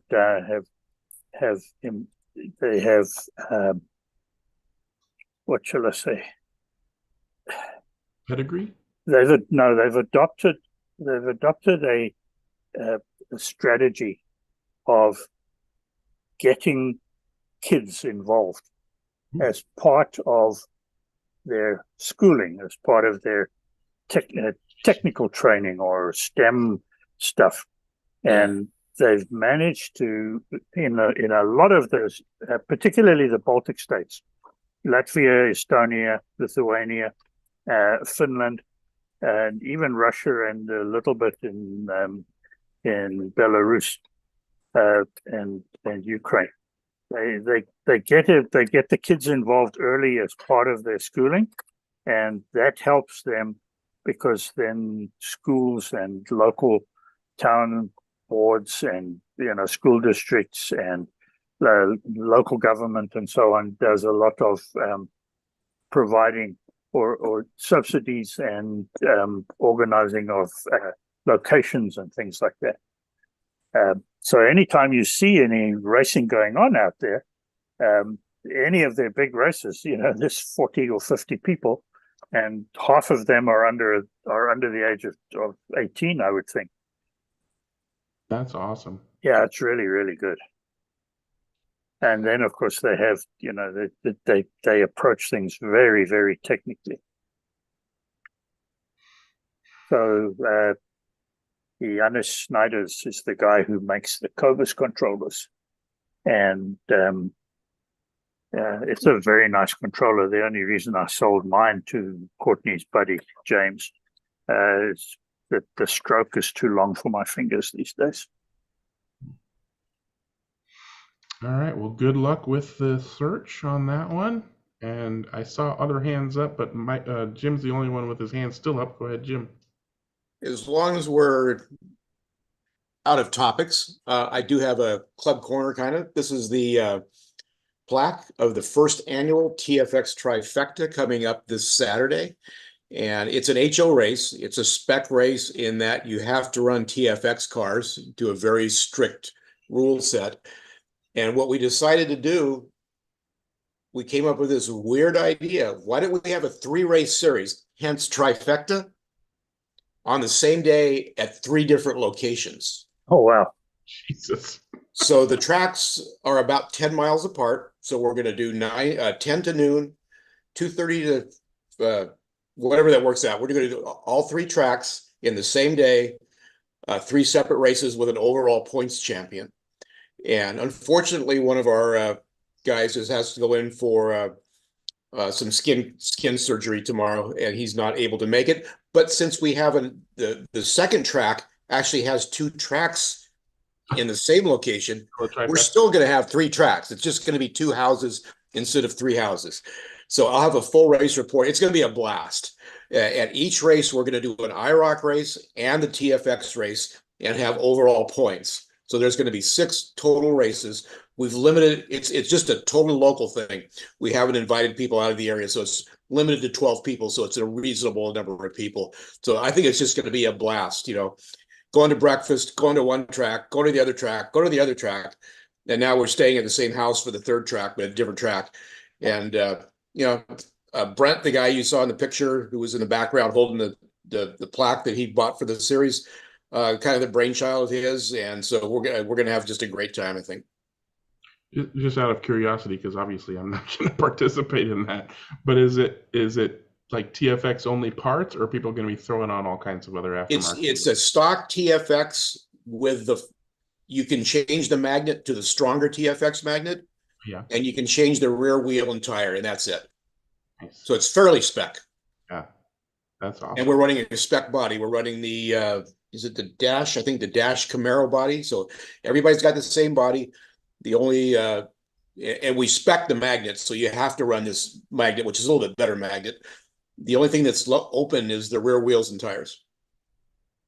But they are slip-on, so it's pretty easy. Yeah, I grabbed They're great running cars.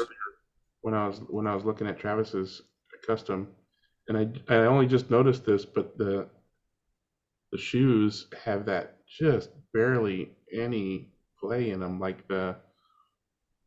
I got one from one of the guys at the Quarrel, a nicely tuned HO car at the Quarrel. Most HO cars I get have like friggin', a centimeter of motion on the shoe, and I only just noticed that the TFX ones got like a millimeter. They're nice. Yeah, Dwan, if you want to go crazy tuning cars, get into HO. Oh God. Do they do tire truing on HO cars? Is it what? Do they do tire truing? I guess they must. No, they're the most classes run slip-on silicones, and they're built to 0.002 of an inch increments. So you don't true them; you just buy them to size. I see. And you test a whole bunch of them to get the perfect. Yeah, you buy 10 of each size and find the one that works really good, and they do last a long time once you find a good set. Okay. Were the front tires on your chassis particularly rough looking, Greg? In the photograph you showed, I thought the front tires didn't appear to fill the width of the front wheel. Oh, on the fronts? Hmm. That's a good question. Let me put my glasses on. See if those are spacers or just a narrow tire. It looked like a narrow tire, yes. Yep, it's a narrow tire on a wide hub. I mean, most of the nice driving cars have just the tiniest little front tires. Yeah, O-rings or whatever. Yeah, O-rings. Like this, the TFX is basically just O-rings.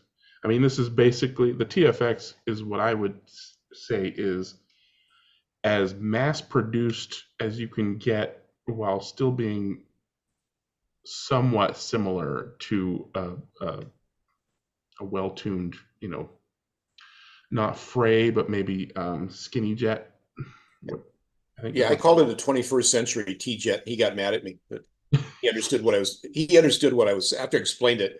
Sure. If you built a T-jet today based on the pancake, that's what you built. Yeah. It's got front axles in the forward position, but that's because I don't have a body for it. I didn't adjust it. Yeah, and they run really plastic good. For the main, why did they choose plastic for the main pinion? Is that probably easier to mold? Easier for him to manufacture, or ratio? I don't know. The brass one on the Auto World chassis is way bigger than the plastic one on the TFX chassis. That definitely would change the ratio. All else being equal, yeah.